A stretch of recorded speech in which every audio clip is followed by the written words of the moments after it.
President Biden has done a great job. He's been a wonderful president. I respect his decision. Even though I wanted him to run, I anticipate Kamala Harris will be the next presidential nominee. She has been a great partner to President Biden, and I think people would support her wholeheartedly.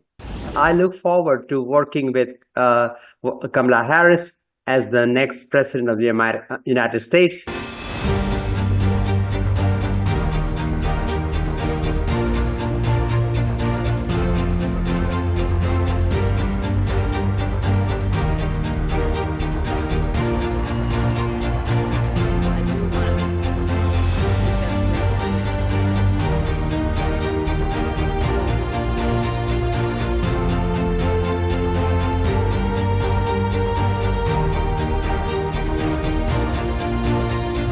President Biden has decided to pass the torch. Your first reaction, and particularly the timing of this decision? Well, President Biden has done a great job. He's been a wonderful president. It's been a pleasure to work with him. I've had a chance to work with him, talk with him many, many times. But he has made a decision to step down. I respect his decision, even though I wanted him to run. And I felt that we could win with President Biden in November. But he has decided to step down, and I respect his decision. All right. What do you have to say about the timing of this? I mean, considering it's so close to the convention. Well, we still have about 4 months left to election. And Kamala Harris, who would be the nominee, I anticipate Kamala Harris will be the next presidential nominee. And people already know Kamala Harris. She has seen her work. People have seen she has been a great partner to President Biden. And I think people would support her wholeheartedly. All right. Now, 107 days to go, and the Democrats have, Vice President Kamala Harris as a possible contender. Your reaction to this, you briefly talked about, how this partnership has worked, how the people have seen this partnership work. Your reaction, please. I think Kamala Harris would be a great president. She is a tough lady. She has been a prosecutor. As a senator, she has done an outstanding job. And I look forward to working with Kamala Harris as the next president of the United States. I have just recently, just a couple of weeks ago, I have met her in Detroit. She's very personable. She cares deeply about the democratic issues like, protecting a woman's right to choose, or protecting workers' rights, creating economic opportunities. She's very strong on small business, growth of small businesses. So I look forward to working with Kamala Harris as a member of Congress. And she is particularly, I'm so proud that she would be our next president.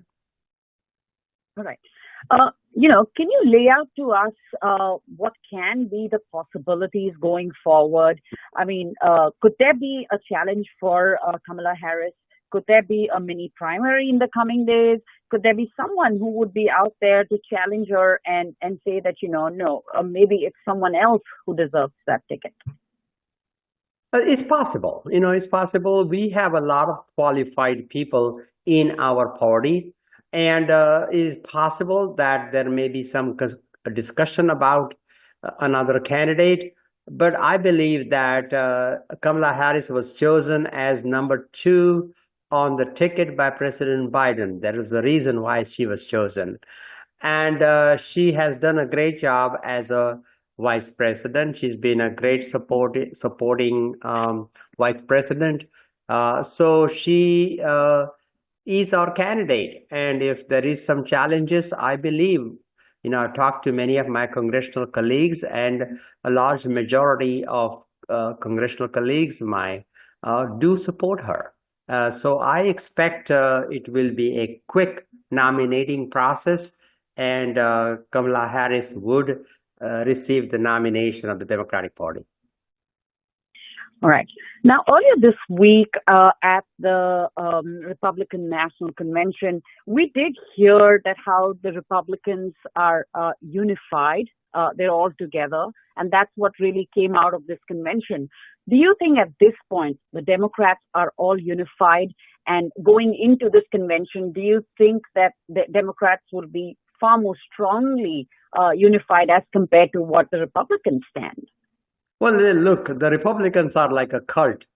They have one leader, and under his leadership, they follow him blindly. Democratic Party, we have an open communication. We disagree at times. It's like being a family, and it's a very contrasting position. We care about democracy. We care about opposing viewpoints. It's not a cult. Our party is not a cult. And we will continue to have that freedom of speech. We'll continue to have that civil dialogue in our party. But in the end, we will all stand behind the Democratic nominee, which I expect to be Kamala Harris, and will strongly support her. Right. Going forward, who do you think will be the strongest running mate for Kamala Harris? Well, Could there is there a be lot like of two on the ticket? there is a lot of good people. We have a great bench. Mark Kelly, Senator Mark Kelly has been talked about as possibility. Certainly, the governor of my state, Gretchen Whitmer, who is outstanding, and she would be a great vice president. Certainly, California Governor Newsom would be a possibility. Transportation Secretary Pete, it would be a possibility. There is just a number of good people that Kamala Harris could choose from. Okay. If we talk about President Biden's illustrious career, how would you like to sum this up? Oh, he's one of the best presidents we ever had. He's one of the most progressive presidents, one of the most pro-worker president, pro-choice president. And under his leadership, we have created 15 million jobs. American economy grew substantially under his leadership. The stock market is up. Unemployment is very, very low. President Biden has done a great job. He got us out of COVID, and he helped recover the economy. Our economy has grown faster than any other country in the world. So we are thankful to President Biden, and we are thankful for his service. And in the end, he chose the country over his own personal interest. And that is something to be admired about and something we are proud of. Okay. What does this announcement really mean for the Indian American voters and donors? With Harris as a presidential candidate, could this be like a game changer for the Asian or Indian American donors and voters? Yeah, finally, Indian Americans are in mainstream American politics now. We have Indian Americans in United States Congress. We have Indian Americans now in all walks of life in politics. While Indian Americans have done so well in business and medicine and academia, now we're starting to see that Indian Americans are participating actively in politics. Both parties, the Vice President Kamala Harris being of Indian American descent is a proud moment for the Indian Americans in the United States.